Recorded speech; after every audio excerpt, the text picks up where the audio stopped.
I'm Lidar Gravé-Lazi. And I'm Alex Traiman. And welcome to the Jerusalem Minute, where we'll cover the top stories out of Israel.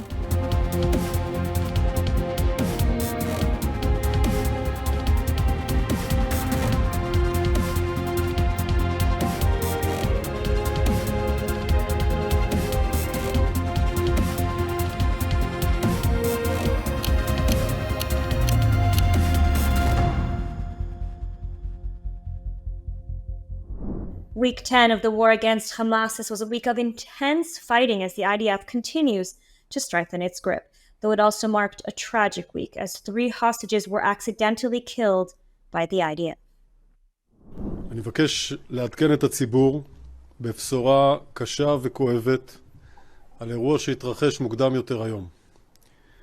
במהלך הקרבות בסג'עיה, כוח צה"ל זיהה בשוגג 3 ישראלים חטופים כאיום.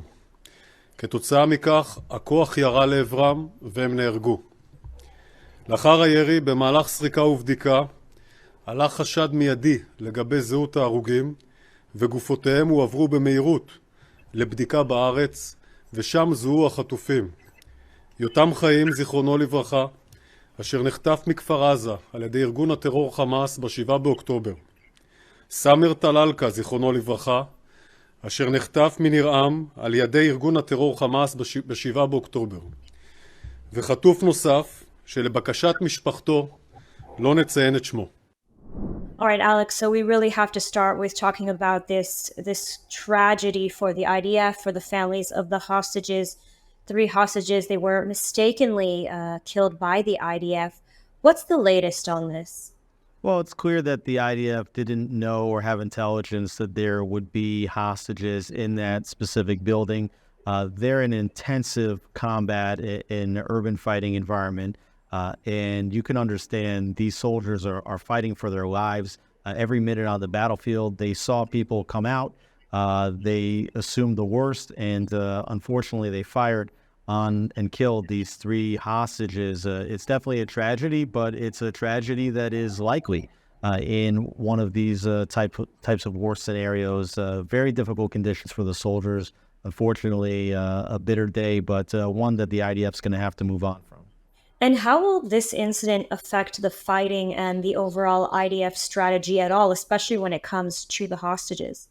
I don't think it affects the IDF strategy. Where it might change a little bit is pressure from the families of the hostages who have been arguing that every day that the war drags on, that the percentage chance of getting the hostages back alive goes down, and there could be more pressure on the government to try to reach some kind of a deal, whether that would be with a pause in the fighting or some other conditions in order to get hostages out.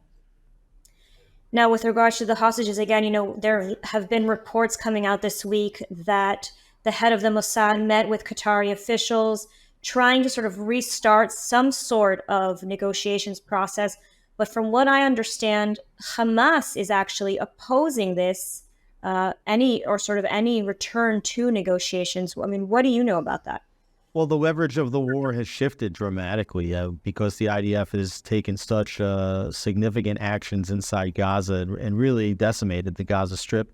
The whole balance of power has shifted, and Hamas is saying that they will not release hostages unless there's a complete cessation to the hostilities on the part of the IDF. It's something that the IDF is very much unwilling to do at this part. They see the goalposts.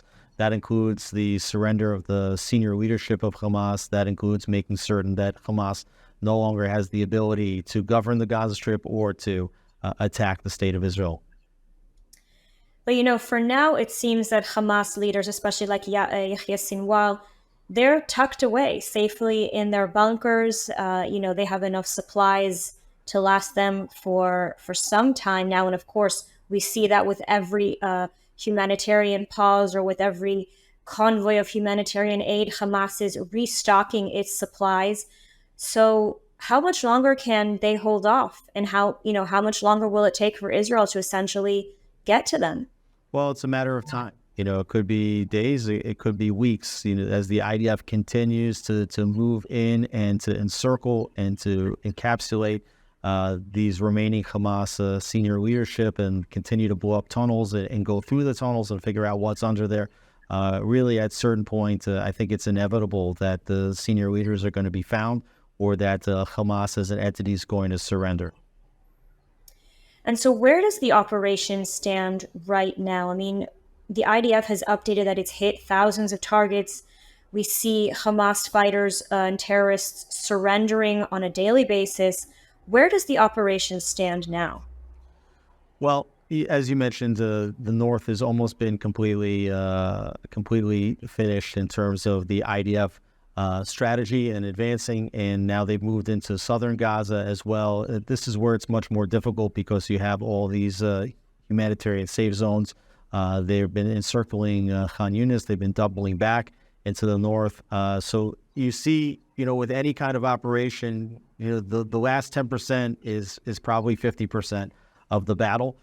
So there's a lot more work to do, but they'll keep going. Alex, thanks for that analysis.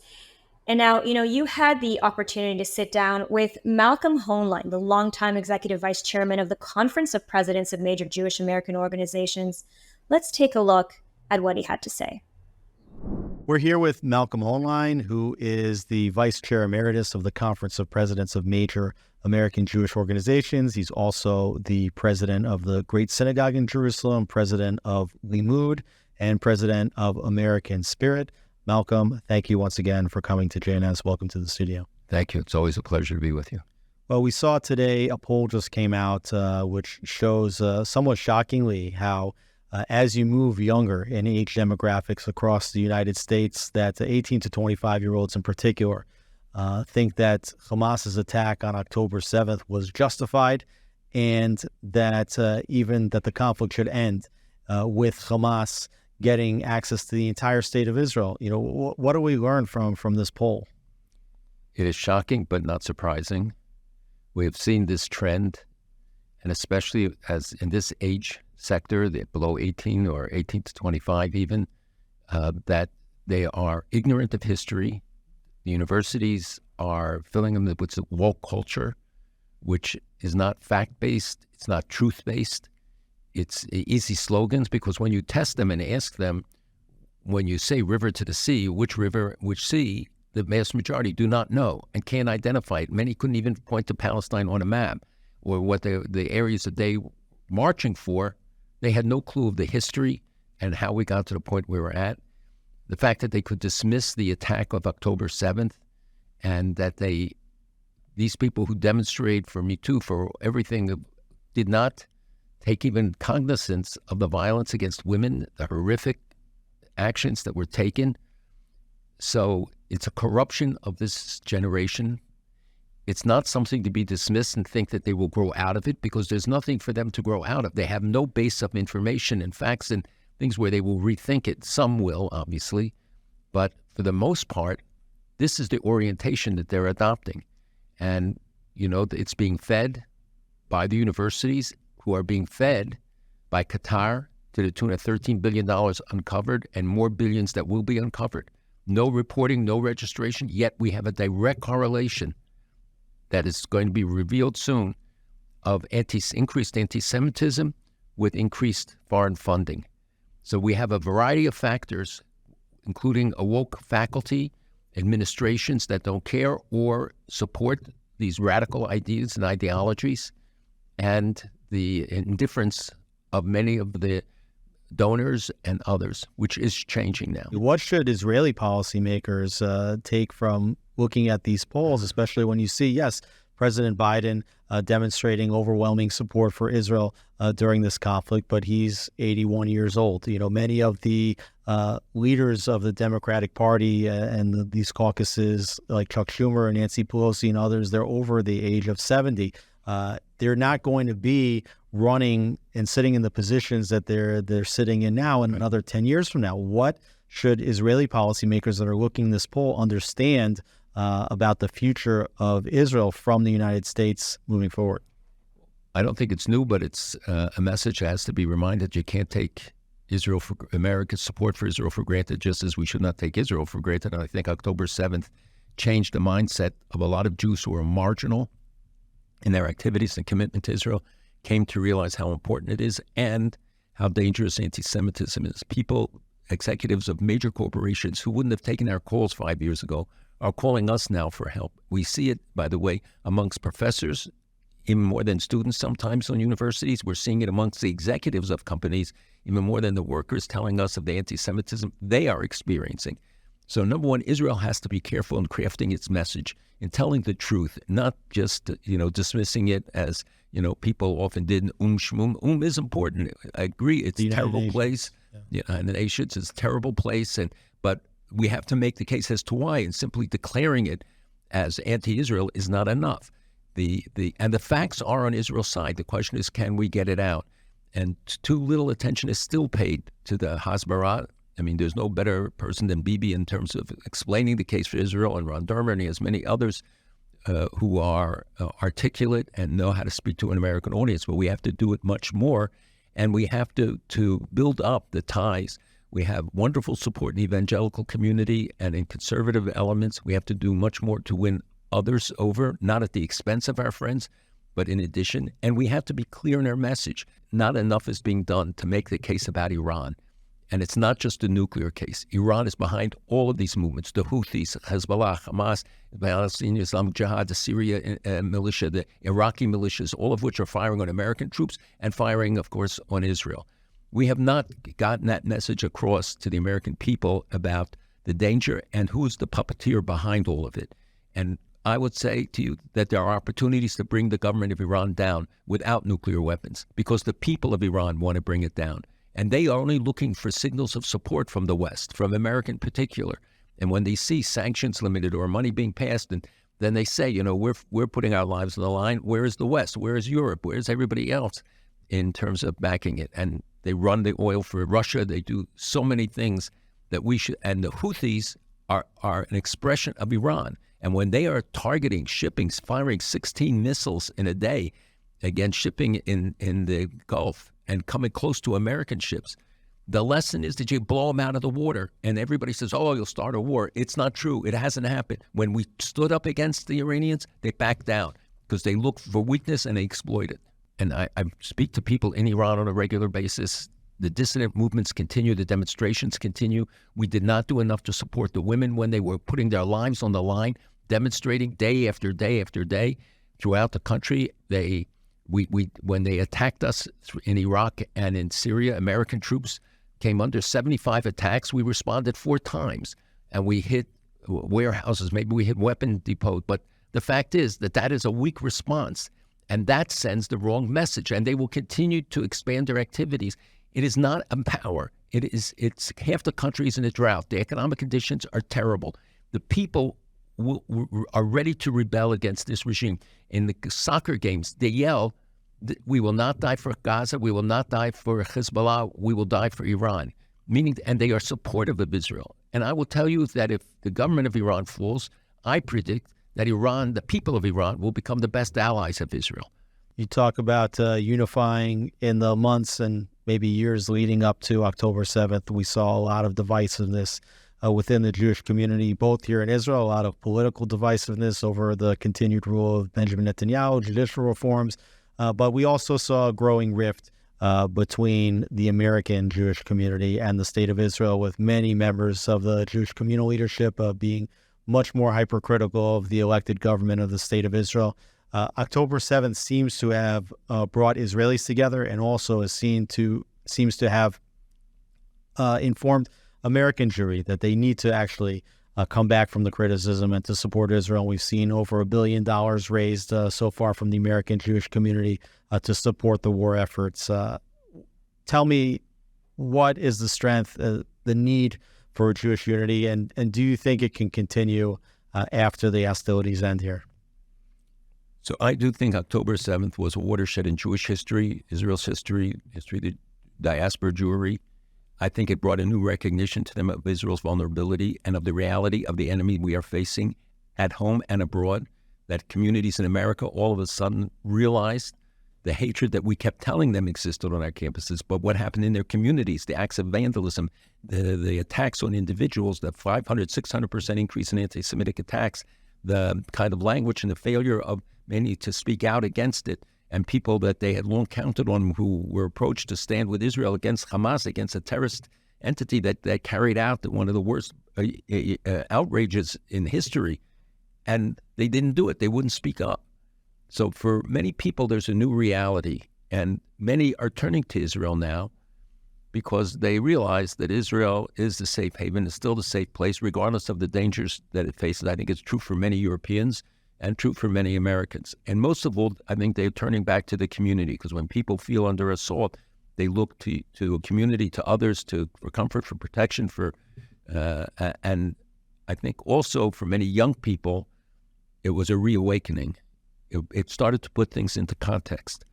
And they're talking about their future. And when in their own campuses they can't feel secure, when they can't leave their dorms, when they get locked in a library, when they saw that they were not getting support from their roommates and their friends, let alone from the administrations, this has a profound impact and will have a long-term impact. Just as October 7th will have a long-term impact on the psyche of the people in the South and the North and of all of Israel. So I think that the relationship can be stronger. We have to build it, take advantage of this opportunity to open more channels of communications and support.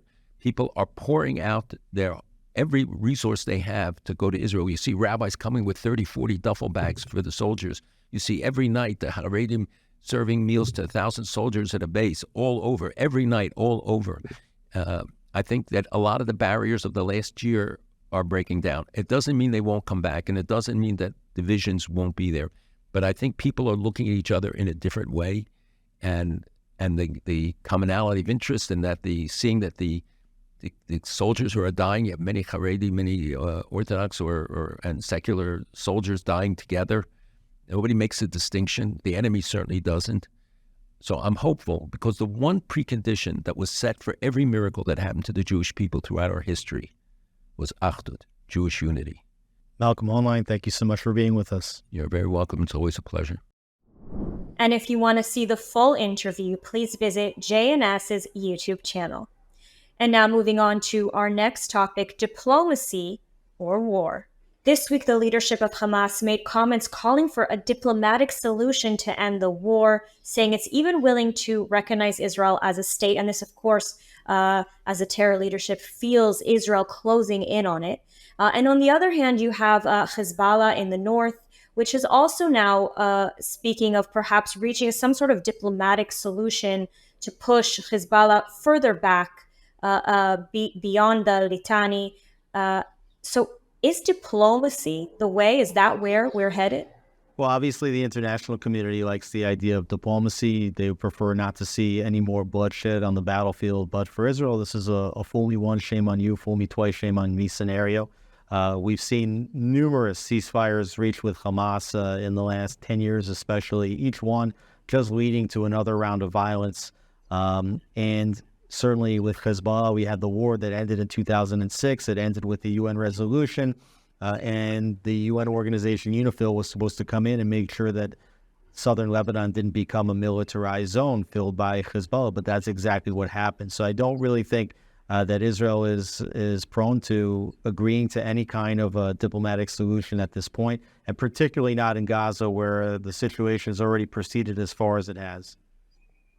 Absolutely. I completely agree with you, because I really don't see, and I want to, sort of differentiate for a moment between Hamas in Gaza and Hezbollah in the north. But I really don't see, after everything that's happened after the October 7th massacre, I really don't see any scenario in which Israel agrees to a diplomatic solution with Hamas, although this is something that has come up. So, I mean, I understand that you agree with that assessment, but I've talked to some security experts as well, and they've said, well, if Hamas surrenders unconditionally, if Hamas agrees to leave the Gaza Strip, then there is room for a diplomatic solution. I mean, what's your analysis on that? That's not a diplomatic solution. That's Israel winning the war and the unconditional surrender of Hamas and its leadership agreeing to leave the battlefield and to bring back whatever other remaining hostages. That's the goals for Israel's war, and Israel has conducted a military operation to reach those goals. So if that's the case, then certainly Israel would agree to it. But I think that the main difference here is the way Israelis view October 7th and the way the rest of the international community views this conflict. They see this as just the latest round or perhaps the worst round of an ongoing conflict, and that the only way to solve it is diplomatically. For Israel, October 7th is a total game changer. Israelis are not willing to make the same mistakes that they've made over and over again. And that's why they've sent ground troops into the Gaza Strip, and they've been operating there already for many, many weeks. So this is a game-changing moment for Israel, and they're going to continue moving until the end.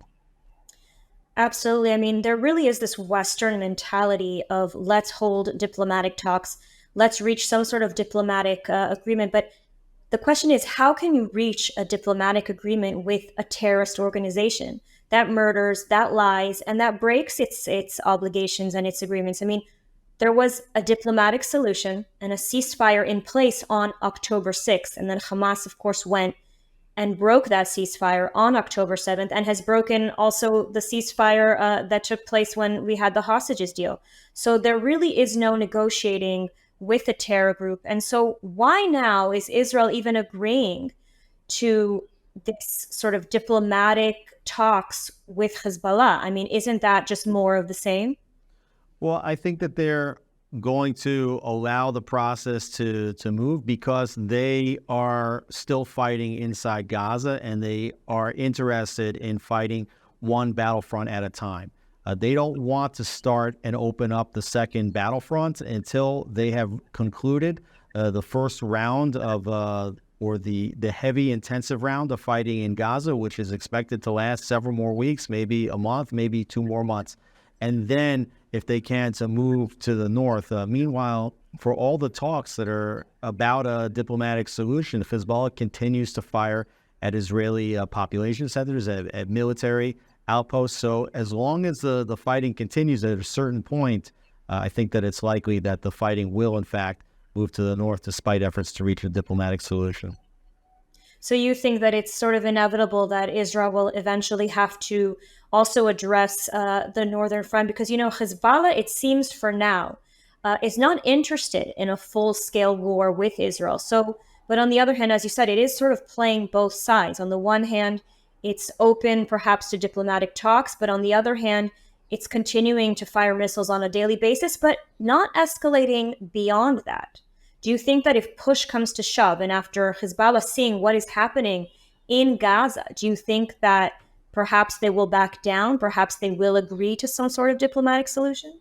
Well, I think they would agree to a diplomatic solution because that would mean that Israel wouldn't attack. But meanwhile, I think that Israel is actually entertaining the option of diplomatic discussions because they also want to continue to maintain the support of the international community. And that support will be enhanced if Israel entertained the notion of a diplomatic solution. If Israel just rejects a diplomatic solution out of hand, then it's likely to have less international support if the conflict actually does spill over into full-fledged fighting inside southern Lebanon. Absolutely. And now I want to move on to our next topic. The Biden administration has expressed its support for Israel and its right to defend itself since day one. But at the same time, the administration has not been shy about voicing its concerns. And this week, U.S. National Security Advisor Jake Sullivan was in Israel trying to pressure Israel, by all accounts, into winding down the conflict. But of course, Israeli Prime Minister Benjamin Netanyahu said that Israel will continue to push forward with its campaign until it eradicates Hamas. Let's take a look. למרות הכאב העצום, למרות היגון שמפלח את לב כולנו, למרות הלחצים הבינלאומיים, אנחנו ממשיכים עד הסוף. שום דבר לא יעצור אותנו, עד שנשיג את הניצחון. העברתי את הנחישות הזאת גם ליועץ לביטחון לאומי של ארצות הברית, שאיתו נפגשתי שלשום. לא אתן שנחליף את חמאסטן בפתחסטן, שנחליף את ח'אן יונס בג'נין. לא אתן למדינת ישראל לחזור על הטעות הגורלית של אוסלו, שהביאה ללב ארצנו ולעזה את הגורמים הקיצוניים ביותר בעולם הערבי, שמחויבים לחיסולה של מדינת ישראל, ושמחנכים את ילדיהם למטרה זו. הוויכוח בין חמאס לפתח זה לא אם לחסל את מדינת ישראל, אלא רק על איך לעשות זאת. אז הם ישלטו בעזה ביום שאחרי? לא למדנו כלום? כראש ממשלת ישראל, אני לא אתן לדבר הזה לקרות. חשוב להעביר זאת כבר עכשיו, כי בין ידידים חייבים לומר את האמת ולא לטפח אשליות.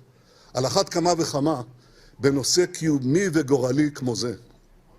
אז אני חוזר ואומר לידידינו, אחרי חיסול החמאס, רצועת עזה תהיה מפורזת. היא תהיה בשליטה ביטחונית של ישראל, ולא יהיה בה שום גורם שיאיים עלינו, ושום גורם שיחנך את ילדיו להשמדתנו. Strong words from the Prime Minister. So, Alex, Jake Sullivan was in Israel. This is the 5th, 6th, 7th, I've lost count, visit by a U.S. official since October 7th. What do you make of his most recent visit? Well, I think that there's two things. Number one is how long will the intensive round of fighting last? And you correctly intimated that Sullivan wants the intensive round of fighting to be wrapped up in a matter of weeks, not months. But the second question is what happens in the Gaza Strip after the war? And this is the big one. I think the big disagreement between the United States and Prime Minister Netanyahu and Defense Minister Golan about whether or not the Palestinian Authority will be the ones that come in and take over Gaza after the war. The United States wants that solution, and Israel and Netanyahu is stating very, very clearly right here that that's not going to happen. So, is Israel headed towards, some major disagreements, major public disagreements with the United States over this issue? Well, I think it really depends how the war plays out. I think it depends how long the intensive round of fighting lasts. I think it depends how long the follow-up rounds of fighting last. I think it also depends on whether or not the war expands and leads to fighting in the north in southern Lebanon with Hezbollah. If it does, that also changes the strategic equation. Everybody, I think, recognizes clearly that the IDF is not going to simply move out of Gaza the second this war is over, because the entire place needs to be rebuilt and a vacuum cannot be created that would otherwise be filled by Hamas, Palestinian Islamic Jihad, or any kind of other terror or violent entity. The question is who runs the administration, and I think that that's a discussion that's going to have to take place over weeks and months, even after the war is finished. And it's not only a discussion between Israel and the United States, it's probably also a discussion that's going to include many of the other moderate Arab nations inside the Middle East. Absolutely. And I do want to circle back to Jake Sullivan and the reports coming out that, the U.S. is now pressuring Israel to sort of wind down its operations. Now, a lot of questions arise from that. We always see in previous rounds of fighting that, there's sort of this ticking clock that once Israel, retaliates, acts in self-defense, however you want to call it, there's sort of this ticking clock from when Israel hasn't full international backing until that international backing starts to fade. And it seems, and as you mentioned earlier, that this time around it's different. After October 7th, Israel is really, pushing forward full steam ahead, and it's not willing to let the international community dictate the time limits of this operation. So my first question about this, the Biden administration has reportedly told Israel wind it down by January because, they're headed towards elections. What do you make of this? Israel doesn't seem like it's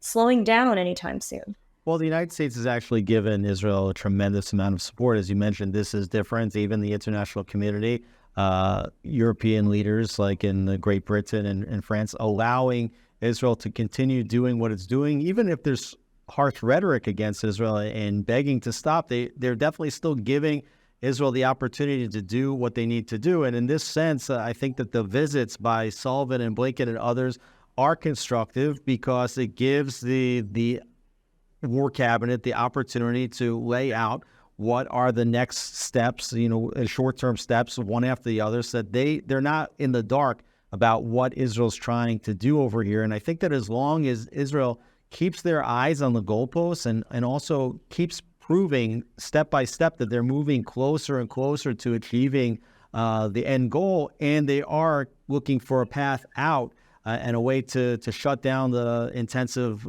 rounds of fighting, I do think that the United States will stay on board with Israel, even if that takes weeks and potentially even months. And that's just with regards to Gaza. Now we're talking about potentially opening another front in the north. the United States obviously sending tankers, and along with the UK and France, to sort of deter Iran, deter Hezbollah from, escalating this war and expanding this war. But it seems like perhaps those deterrences did not work as well. And so what will happen, with regards to international pressure if Israel should now have to tackle Hezbollah in the south, in the north? Well, you have more than 100,000 Israelis that have been displaced from their homes in the north.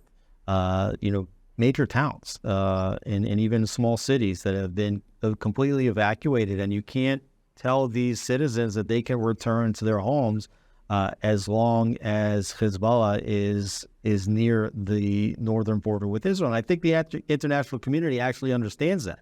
When they talk about a diplomatic solution, what they're talking about is some kind of solution in which Hezbollah backs up behind the Litani River, to the north of the Litani River, which would give a significant buffer zone. Hezbollah was never supposed to be there to begin with. So as long as the international community is clear on that goal and understands that Israelis cannot live in security with Hezbollah in southern Lebanon, I think that they're going to be okay. And if the diplomatic solution doesn't work out, which I think is highly unlikely, and if Hezbollah continues to fire at Israel as they've done over 1,000 times between anti-tank guided missiles and mortars and drones, that a military conflict, a wider military conflict is increasingly likely. And that's on the north. We also have to discuss the south and the Houthi threat from Yemen, which has really escalated and has become a very serious threat, targeting ships in the Red Sea. Now, a number of international shipping carriers saying that they're not going to be sending ships through the Red Sea anymore, sending ships to Israel. I mean, this has become a very serious threat. Now, the United States, the UK, even Saudi Arabia have targeted these missiles being shot at Israel and at international ships. But so far, nothing concrete has been done. I mean, there's reports now that the United States is organizing an international task force to deal with this. What can you tell us about this threat? Well, it's not just an attack on international shipping, which is a violation of international law. There's also been direct attacks on the USS John Carney, a destroyer that the United States has sent into the region. There's been direct attacks on a vessel sent by the United Kingdom. So this is full-fledged war that the Houthis are waging on Israel. It's piracy of ships. It's attacks on the United States and international shipping, and it's also been the firing of dozens of drones, cruise and ballistic missiles at Israel. And as you've mentioned, they've been shot down by Saudi anti-missile defense, by Egyptian anti-missile defense, by American anti-missile defense, and Israeli anti-missile defense. So this has really become a bit of a wider conflict. Israel's warned the United States that if they don't tackle this threat, that they know what to do. They've already struck in Sana'a at a missile production facility, and I do believe that if this threat continues and the United States and international community doesn't do something about it, that Israel could consider opening up an additional front, or at least to have more retaliatory strikes inside Yemen against Houthis and their infrastructure. So certainly a multi-front war. And now, Alex, I want to hear your Jerusalem Minute. Well, you're starting to hear that the war and the pressure related to the war is being tied in some ways to the upcoming election cycle, the 2024 election in the United States. And we're hearing more and more from different sources that the Biden administration wants this war to wind down ahead of the general election, and that is what is guiding pressure against Israel to stop the fighting. And the reasoning that's being given behind this U.S. pressure is because there are progressive elements in the United States that are suggesting or threatening to remove their support for Biden if Biden does not succeed in getting Israel to stop the hostilities. They believe that Biden has been giving too much support to the state of Israel. But I find it very difficult to believe that these progressive elements that are threatening to remove support for Biden, which could in fact harm Biden's chances at re-election, would be very happy to see a Republican win the election in Biden's place, because all of the major candidates, whether that's Donald Trump or Ron DeSantis or Nikki Haley, all promise to be much more overtly pro-Israel even than Biden has been, and Biden's given Israel a lot of support. And in addition to all of that support for Israel, you have all the other issues which progressives and liberals in the United States care about, and I think that they would not want to see a Republican come into the White House. So I think that there's a little bit of posturing here, or a reason that's being applied that might not actually hold weight. And also, I think it's just really important that Israel does not allow political posturing in the United States to determine its own policies of whether or not to win this war and how quickly to do it. For Israel, this is an existential issue. For the United States, if this is just a political football, those two things have to be weighed one against the other, and Israel needs to do what it needs to do for its own survival. Thank you, Alex, for your Jerusalem Minute. And now, this week, I want to discuss a lesser-known and lesser-reported threat to Israel, and that's the threat of the Iranian-backed Houthi group from Yemen. Since the start of Israel's war on Hamas, the Houthis have fired missiles and drones into Israel and against international ships in the Red Sea. Backed by the Iranian regimes, at first, their threat was almost laughable. But now, as they've announced that they'll target any ship en route to Israel in the Red Sea, it has become a serious problem, as international shipping companies are giving in to these threats and ceasing operations in the Red Sea. This, of course, impacts not only Israel, but countries worldwide as well. And so far, no action has been taken other than defensive action by the United States, the UK, and others, including Saudi Arabia and Egypt, in shooting down these missiles. And this threat to Israel and the region is just another destabilizing factor attempted by the Iranian regime. And it's time the world recognize that and take swift action to end this threat. The world can no longer sit idly by as Iran sows chaos in the Middle East and disrupts major international shipping routes. And so, as Prime Minister Netanyahu said, either the international community must take care of the Houthis, or Israel will have no choice but to retaliate. And that was my Jerusalem Minute. Let's move on to our next topic. So it's no secret that Iran is the largest state sponsor of global terror and is also, of course, the hand behind Hamas and Hezbollah and the Houthis. And this past week, we saw Iran's heavy hand in a number of attempted terror attacks targeting Israel and Jews around the world. So let's break it down. Alex, we've seen a lot of threats in northern Cyprus, in the Netherlands, in Germany, in Sweden, and more. What can you tell us about all these terror attempts? Well, just in the last week, you've had multiple arrests, 4 arrests both in Germany and in the Netherlands, and also an additional 3 arrests in Denmark. And that just comes days after Cyprus basically thwarted a threat by Iran. So we're seeing a continued pattern, which we've seen before this war started, which is for Iran to target at Israeli businessmen, Israeli travelers, just as the Houthis are targeting Israeli-bound ships in the sea, as you correctly mentioned earlier. So certainly this is becoming a global war, and Israel's going to have to deal with threats as they arise all over the world. And for Israelis that are traveling, I think a scary proposition to know that they could be targeted wherever they may be. I mean, look, there's really no ignoring the fact that Iran is behind all of this. I mean, and yet the international community seems to be doing everything in its power, sort of bending over backwards, not to directly implicate Iran in any of what's going on in the region and, on the global arena. So, I mean, what does it have to take for the international community to understand that the Iranian regime is essentially the head of the snake?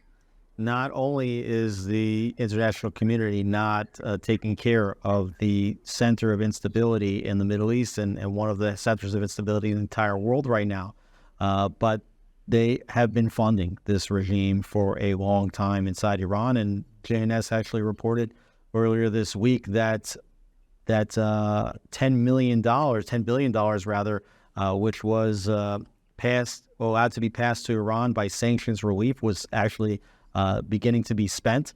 Remember that only a few months ago, the United States negotiated a sum of about $5 billion in return, or $6 billion in return for 5 held hostages. So you see not only the funding of Iran, but the willingness to negotiate with the head of the terror octopus that has its tentacles all over the Middle East. And until the international community wakes up and realizes that it is, in fact, Iran that is destabilizing the region, and it is Israel that is actually building a new and a better Middle East by normalizing relations with as many countries as it can that want to be moderate, we're going to continue to have this conflict. And so, I mean, really, this begs the question, what needs to be done, or what can be done, to address this global threat? Well, on the one hand, there should be crippling sanctions. You shouldn't see any kind of sanctions relief. Not only should you have sanctions, but you should have more and more sanctions. But in addition, Iran has directly attacked over 100 U.S. installations in the Middle East, and Iraq and Syria and elsewhere. And also, as we mentioned before, the Houthis attacking a U.S. naval vessel in the region. And you've got to be thinking that at a certain point, the United States may have to consider even using a military threat or a military action to counter Iran's terror infrastructure. It seems that the United States has done everything in its power to avoid any sort of military confrontation with Iran. And as you mentioned, even as Iran and Iranian-backed proxies are continually targeting the United States again and again and again. We see it in Iraq, we see it in Syria, as you mentioned, even by the Houthis from Yemen.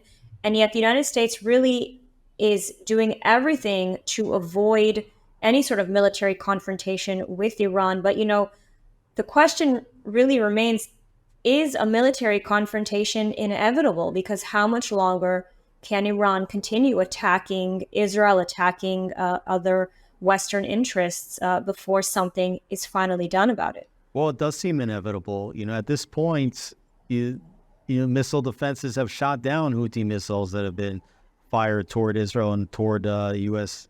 naval ships. You've seen that missile defense has shot down missiles that have been fired from southern Lebanon, from Hezbollah to Israel. If just one of those would miss, and you'd have a direct hit on Israel or a direct hit on a U.S. naval vessel, it is inevitable that there will be some kind of a military conflict over here. And you know what? I think going back to what I was saying before about the 2024 election, people are looking around and they're seeing that the world is spiraling out of control. You have a war between Russia and Ukraine.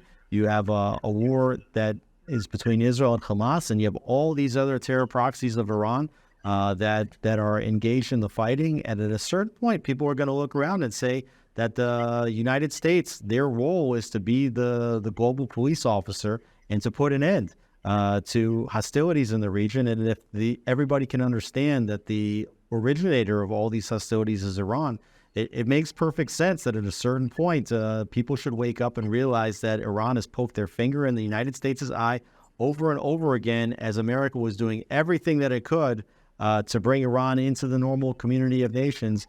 At a certain point, the wake-up call has to happen, and an end has to get put to Iran and their terror aggression in the region.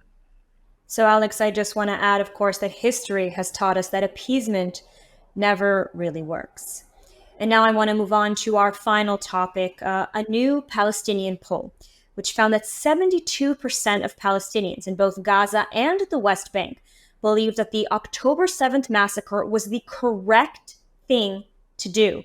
The same poll found that 60% of Palestinians support armed struggle against Israel. That means, firing missiles and murdering Israelis. By the way, this figure jumps to 70% if you're looking at the West Bank. And if elections were held today, Hamas would emerge victorious despite everything that's happened since October 7th. So, Alex, this is truly, no other way to say it's really a shocking poll that we see here today.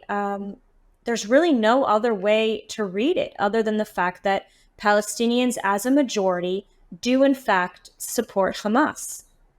Yeah, I think it's not so much of a shock to Israel, but hopefully it can be a shock to the international community, and it blows the lid off of the notion that you have these innocent civilians in the Gaza Strip who just happen to be taken over by the Hamas terror organization. In the Gaza, they voted for Hamas. In Judea and Samaria, the West Bank, the Palestinian Authority, the president there, the chairman, Mahmoud Abbas, has not held elections since the first election in which he was voted in 2005, because he's been afraid that if he would have elections, that Hamas would take over there too. There's been talks now between Fatah, Abbas's own party, and Hamas about potentially unifying in order to have shared control over Gaza and the West Bank. And I think that this poll drives home Netanyahu's point that he's not going to allow a Hamas stand, as has been developed in Gaza, to just become a Fatah stand in Gaza, because, quite frankly, the Palestinian people all believe that what Hamas did on October 7th was correct, and Hamas has claimed that they will try to do October 7th again and again and again.